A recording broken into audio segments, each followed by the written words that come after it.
Hello everyone, আমরা এই ভিডিওতে দেখবো হচ্ছে কি একটা ফ্লাটার প্রজেক্টের স্ট্রাকচার নিয়ে। আমরা ফ্লাটার প্রজেক্টের স্ট্রাকচারের সম্বন্ধে একটু জানবো। সো প্রথমেই দেখি এখানে ডার্ট টুল। সো এটা ডার্টের যে আমাদের যে এসডিকে আছে, ডার্টের এসডিকে থেকে এই জিনিসটা আসে। তারপর হচ্ছে গিয়ে ডট আইডিয়া, সো এটা আমাদের জানা লাগবে না। এটা হচ্ছে কি অ্যান্ড্রয়েড অ্যাপ, ঠিক আছে।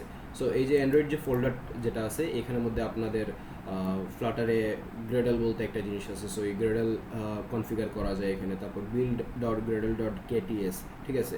সো এই গ্রেডল, তারপর বিল্ড ডট গ্রেডল ডট কেটিএস, এই জিনিসটা আমাদের লাগবে। তারপর হচ্ছে কি গ্রেডল প্রপার্টিজ, এটাও আমাদের অনেক সময় লাগতে পারে। সো এই অ্যান্ড্রয়েড ফোল্ডারটা আমাদের মোটামুটি ইউজফুল একটা ফোল্ডার। এই ফোল্ডারটা আমাদের লাগবে, ইন ফিউচার আমরা দেখবো। তারপর হচ্ছে কি আইওএস। সো আইওএসের জন্য যদি কনফিগারেশন যদি আমাদের লাগে, তাইলে আমরা এইখান থেকে এই ফোল্ডার থেকে আমরা বেসিক্যালি কনফিগারেশনটা করে থাকি। তারপর হচ্ছে গিয়ে library folder. So this is the most useful folder in a Flutter project. So এই লাইব্রেরি ফোল্ডারেই বেসিক্যালি আমরা আমাদের যত কোড আছে, যত ফাইল আছে, যত ফোল্ডার আছে, সবগুলো আমরা ক্রিয়েট করব এবং এখানে আমাদের অর্গানাইজ করা থাকে। আর এই যে মেইন ডট ডার্ট, ঠিক আছে, এই যে দেখতেছেন যে dot dart extension, that means এটা একটা ডার্ট ফাইল। এবং এই যে মেইন ডট ডার্ট, এটা হচ্ছে কি আমাদের মেইন ফ্লাটারের কোর যে ফাইল আর কি। এই ফাইল থেকেই বেসিক্যালি আমাদের ফ্লাটার প্রজেক্টটা স্টার্ট হয়। তারপর হচ্ছে গিয়ে লিনাক্সের জন্য, ম্যাকওএসের জন্য টেস্ট, এটা বেসিক্যালি আমাদের এত লাগবে না। লিনাক্স এবং ম্যাকওএসের জন্য যদি আপনারা কনফিগারেশন করতে চান, তাইলে এখানে ফোল্ডারগুলো আছে, এখানে কনফিগার করা যায়। অ্যান্ড দেন হচ্ছে গিয়ে পাবস্পেক ডট ওয়াইএমএল ফাইল। এটা আরেকটা মোস্ট ইম্পর্টেন্ট ফাইল। কেন?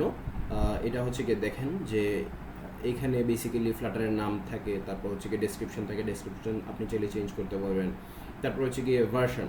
সো আমরা দেখি না যে অ্যাপের ভার্সন চেঞ্জ হয়। সো বেসিক্যালি এখানে যদি আপনি অ্যাপের ভার্সন যদি চেঞ্জ করেন, তাইলে আপনাদের ইনস্টলড অ্যাপের ভার্সনটা চেঞ্জ হয়ে যাবে আর কি। তারপর হচ্ছে কি এখানে দেখেন যে এখানে কিছু প্যাকেজ আছে, ঠিক আছে। সো এগুলো হচ্ছে গিয়ে প্যাকেজ, আর এটা হচ্ছে গিয়ে প্যাকেজের ভার্সন। সো আমরা বেসিক্যালি যে থার্ড পার্টি যে প্যাকেজগুলো আছে, আমাদের অনেক সময় অনেক ফিচার লাগে। সো এই ফিচারের জন্য আমরা থার্ড পার্টি প্যাকেজগুলো আমরা এখান থেকে ইনস্টল করে নিতে পারি আর কি বেসিক্যালি। সো এই গেলো। তারপর হচ্ছে কি আমরা যদি কোনো ইমেজ নিয়ে যদি কাজ করতে চাই, তাহলে আমরা এখানে কাজ করি। তারপর যদি আমরা কোনো ফন্ট নিয়ে যদি কাজ করতে চাই, তাহলে আমরা এখানে কাজ করি। সো এগুলোকে আনকমেন্ট করতে হয়। তারপর হচ্ছে কি ফন্টের যে সোর্স যেটা আছে, ওই সোর্স পাথটা আমাদের এখানে দিয়ে দিতে হয়। সো এই জিনিসগুলো আমরা দেখবো আর কি। তারপর হচ্ছে কি রিডমি ডট এমডি। সো এখানে চাইলে আপনারা আপনাদের প্রজেক্টের কেমনি ইউজ করতে হয়, প্রজেক্টের জন্য রিকোয়ারমেন্টস কী, এই জিনিসগুলো আপনারা এখানে চাইলে দিয়ে দিতে পারেন। এবং এখানে দেখতে পারতেছেন কিছু ফ্রি রিসোর্সেস আছে। সো যেহেতু ফ্লাটার একটা ওপেন সোর্স এবং ফ্লাটারের মানে অনেক অনেক অনেক ডকুমেন্টেশন আছে। সো আপনারা চাইলে right your first Flutter app, এটা এটা দেখতে পারেন।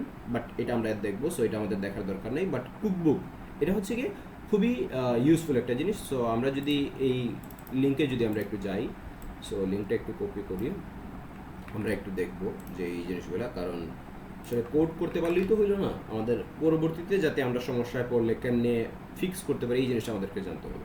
সো কুকবুকে দেখেন প্রথমেই আছে অ্যানিমেশন, তারপর আছে ডিজাইন, তারপর আছে হচ্ছে কি এফএক্স, তারপর হচ্ছে কি forms, games, gesture, images, list, maintenance, navigation. So আপনার যতগুলো টপিক লাগে, ঠিক আছে, সবগুলোর টপিক আপনি এখান থেকে পেয়ে যাবেন আর কি। সো যেমন ধরেন আপনি ডিজাইন সম্বন্ধে মানে ডিজাইন শিখতে চাচ্ছেন, যে লাইক একটা ড্রয়ার কেমনে অ্যাড করে স্ক্রিনে। সো ড্রয়ার অ্যাড করার জন্য হচ্ছে কি আপনার অ্যাপ বার আছে, অ্যাপ বারের মধ্যে ড্রয়ার একটা অপশন আছে। এইখান থেকে আপনি বেসিক্যালি ড্রয়ারটা অ্যাড করতে পারেন। এই যে ড্রয়ারের মধ্যে মানে স্টেপ বাই স্টেপ ডকুমেন্টেশনটা একদম প্রপারলি দেওয়া আছে।